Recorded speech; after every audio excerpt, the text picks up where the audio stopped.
Et le mais est en grosses lettres. Oui, c'est une phrase qu'on a beaucoup entendue et nous avons tous à un moment donné été confrontés à ce dilemme. Je suis chrétien, j'ai été offensé et Dieu me demande de pardonner. Mais... Et ce mais a plusieurs justifications qui pourraient sembler légitimes. Je veux bien pardonner, mais le mal est irréparable. Je veux bien pardonner, mais la personne qui m'a offensé ne s'est pas repentie et ne m'a pas demandé pardon. Ou mais la personne continue à faire le mal, mais après ce qu'elle m'a fait, c'est impossible.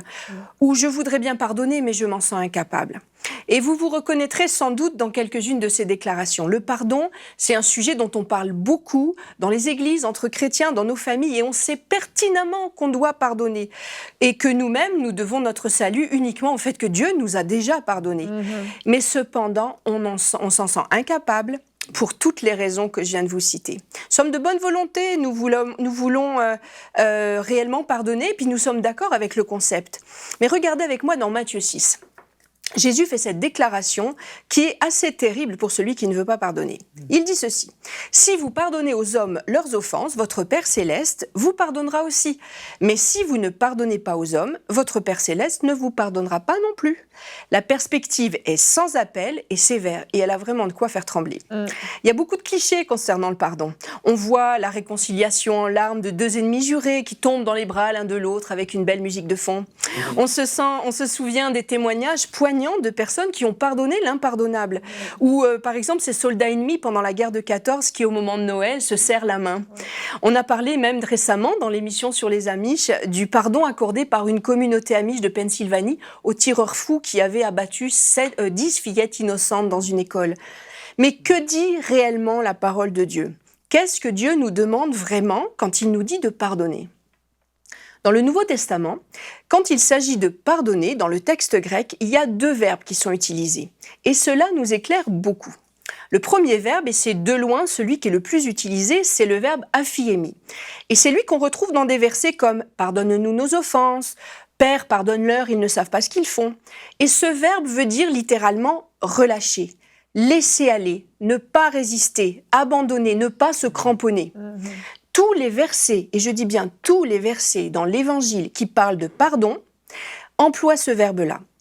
Et de très rares fois, dans les lettres de l'apôtre Paul, il y a un autre verbe qui a été traduit aussi dans nos traductions francophones par pardonner, et c'est le verbe charizomai. Mais je vous le dis, c'est dans de très rares cas, et ça veut dire remettre une dette, accorder une grâce bienveillante.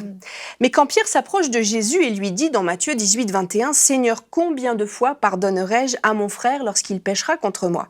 C'est le verbe aphiemi qui est employé, c'est-à-dire combien de fois relâcherai-je les péchés de mon frère? Quand Jésus voit la foi du paralytique dans Marc 2,5, il lui dit « Mon enfant, tes péchés sont pardonnés, ils sont relâchés ». Partout dans les évangiles, quand Jésus nous demande de pardonner à ceux qui nous ont fait du mal, il ne nous demande pas tout de suite de redevenir les meilleurs amis du monde, ni de gommer tout ce qui est passé. Il nous dit juste de relâcher, de ne pas se cramponner au souvenir du mal qui nous a été fait, de laisser partir comme un ballon part au vent. On le comprend très bien dans Jean 20, 23. Regardez. « Ceux à qui vous pardonnerez les péchés, ils leur seront pardonnés. Et ceux à qui vous les retiendrez, ils leur seront retenus. » Et l'opposé de pardonner, dans ce verset-là, c'est très clair, c'est retenir. On ne nie pas le tort qui nous a été fait, on ne minimise pas l'offense dont on a souffert. On reconnaît ce qui a été fait ou ce qui a été dit, mais on laisse aller, on relâche. Et c'est pas parce qu'on a envie de le faire, c'est parce que c'est un ordre que Dieu nous a donné. Alors plusieurs vont me rétorquer « Oui, mais il faut aussi se réconcilier, il faut faire du bien à nos ennemis. » C'est biblique, et là je suis tout à fait d'accord. Dieu nous appelle à cela, mais ce sont deux dossiers différents. Le pardon est unilatéral, la réconciliation est mutuelle. On peut pardonner à quelqu'un qui n'a jamais demandé pardon. On peut pardonner à quelqu'un qui est décédé ou disparu sans laisser d'adresse. Le pardon, c'est moi seulement, et avec Dieu pour témoin. Je laisse aller, et je laisse Dieu se charger du jugement, de la condamnation éventuelle de l'offenseur ou même, peut-être, de la vengeance. Car Deutéronome 32, 35 et Romains 12, 19 nous disent « À lui reviennent la vengeance et la rétribution ». Par contre, pour se réconcilier, il faut au moins deux personnes. Et c'est entre elles deux que ça se passe. Le pardon et la réconciliation sont deux choses distinctes. Alors l'urgence aujourd'hui, c'est de pardonner, de relâcher les offenses de ceux qui nous ont offensés. Car cela car de cela dépend le pardon de Dieu pour nous-mêmes. Et de cela dépend aussi notre paix, notre santé, parce que le manque de pardon, c'est une gangrène. Et quand on pardonne, on est complètement libéré. Et moi, je dirais, c'est la première étape incontournable, le préalable pour d'autres actes d'amour qui se présenteront plus tard. Regardez ce que Paul dit dans 2 Corinthiens 2,10.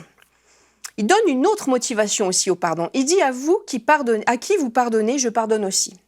Et ce que j'ai pardonné, si j'ai à pardonner quelque chose, c'est à cause de vous, en présence de Christ. Écoutez ça. Afin de ne pas laisser à Satan l'avantage sur nous, car nous n'ignorons pas ses desseins. Et donc l'enjeu là-dedans, non seulement c'est notre libération, notre santé, notre paix, mais c'est aussi que si on ne pardonne pas, on va ouvrir des autoroutes à Satan pour détruire. Donc l'enjeu est non seulement pour nous, mais aussi pour l'œuvre. Dieu nous amènera un jour, certainement, sur le terrain de la réconciliation, c'est la suite logique, et aussi sur celui de faire du bien à notre ennemi. Mais cela n'est pas le sujet du pardon, c'est autre chose, c'est la suite logique, mais ce n'est pas la même chose. Aujourd'hui, nous devons pardonner, laisser aller de tout notre cœur les offenses qui nous ont été faites, et nous n'avons plus aucune raison valable de dire « je veux bien pardonner, mais », parce que c'est une question qui est fondamentale. Retrouvez la suite de ce programme dans l'émission Bonjour chez vous sur EMCI TV.